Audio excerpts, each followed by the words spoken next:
Hamas said on Monday it would stop releasing Israeli hostages until further notice over what it called Israeli violation of the ceasefire agreement, raising the risk of reigniting the conflict.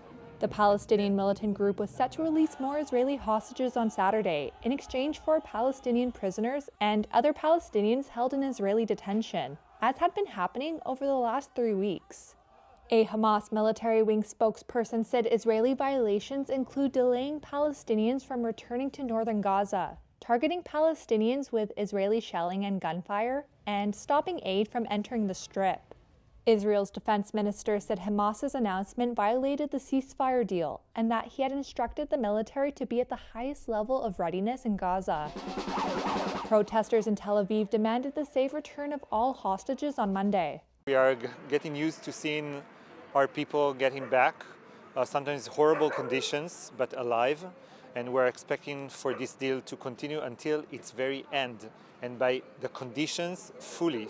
A group representing hostage families called on mediators to stop the deal from breaking down, while a group representing Israeli military veterans accused the government of intentionally sabotaging the agreement. So far, 16 of the 33 hostages to be released in the first 42-day phase of the deal have come home. An additional 5 Thai hostages were returned in an unscheduled release. In exchange, Israel has released hundreds of prisoners and detainees.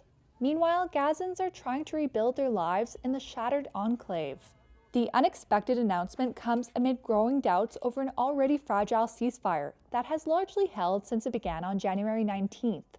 Although there have been some incidents in which Palestinians have been killed by Israeli forces and Hamas delays in providing names of hostages it planned to free. Aid agencies say the amount of aid getting into Gaza has increased since the ceasefire. Talks began last week on a second stage of the ceasefire deal, but have shown little sign of serious progress.